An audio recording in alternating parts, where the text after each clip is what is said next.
Hey folks, welcome back to the channel. One of the first things I would do very early on in the pilot training program advance, when the new class came into our flight, is I would emphasize our core values, those of integrity, honor, loyalty, and so forth. Just really hammered in the early weeks. Those values were hammered into me when I went through pilot training, actually long before that, but be that as it may, I remember our IPs talking about integrity and loyalty and honor, and I felt it was my duty as a flight commander to pass that on. So I did spend a fair amount of time, and also we would integrate those values into our morning briefings and debriefings. At any rate, I got this story from Don Morgan, who was an engineer down at Kelly that I had worked with on a couple accident investigations. Apparently, what had happened is this student had come back, a solo student, come back from a mission at Columbus Air Force Base, and when he landed, he filled out the forms, and he went back to the flight room, filled out his grade sheet, and then went up to his BOQ room, Bachelor Officer Quarter room. Didn't lend a second thought about anything. Well, the crew chief goes out to the airplane to prep it for the next flight. And part of his pre-flight is to check the cockpits and so forth. So he goes up in the front cockpit and he notices the G meter sitting there at 1G, which is normal.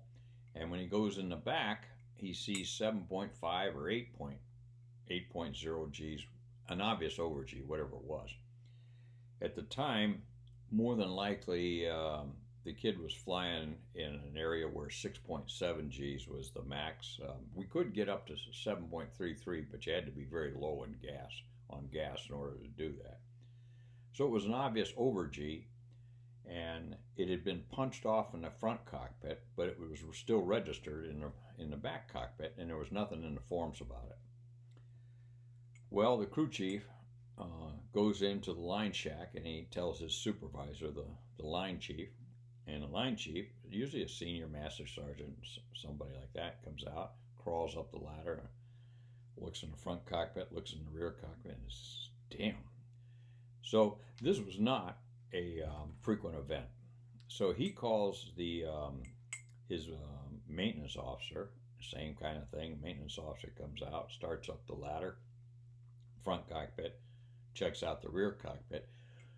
And sometime during this process, a student's taking a shower and he thinks to himself, he thinks about punching off that G meter. He goes, crap, I forgot to punch off the one in the rear cockpit. Damn.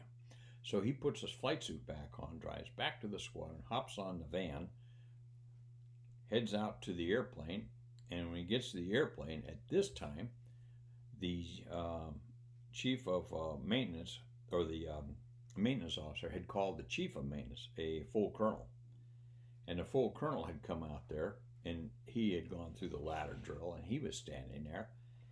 And this kid comes out without hesitation, walks over to the jet. Now, these other four guys were standing off to the side, scratching their heads, wondering what to do about it. So this kid comes over, goes up the rear ladder, reaches in and punches off the G meter to 1G. Comes down off the ladder, and the four of them are standing there confronting him. You want to tell us what you just did, son? He's busted.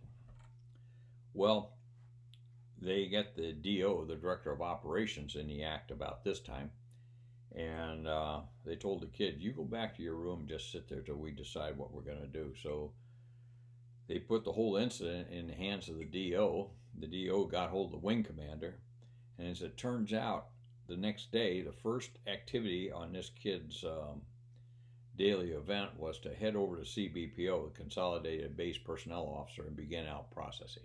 They threw him out. And I totally support that. I have no problem with that at all. We just don't have room in our profession for people with lack of integrity. So, sounds harsh, but that's just the way it was, and oh well. On that cheery note, I'll try to think of something a little bit lighter for my next video. thanks a lot. And I'll tell you what, let me come back to a PS on that. I was out flying with myself with a guy, oh, he's a great student. And I'll think of his name here while I'm telling you. Hill was his last name. And good student. And I enjoyed flying with this kid. So we were up on one of the ladder rides in the program, and I over-G'd a jet myself. And he said to me, he says, "Sir, did you just over-G this thing?" And I looked at that G and went, shoot. Yeah, I did. And that's all I said. Yeah, I did. I said, we're going to have to take it back. Take it back and write it out. And that's all you do. And then what they do, maintenance will go in and inspect certain areas of the jet they know where failures will show themselves. And usually that's all there is to it, unless you begin to have a history of over-Gs. And then the Stanival folks and the DO are probably going to have a quiet little come to Jesus meeting with you. But more often than not, that's about all there is to it if you do over-G it. So, yeah, it is a big deal, but it's not really that big a deal. You just have to be, you have to have the integrity to write it up and admit that you over-G'd it. So, take care. We'll see you next time.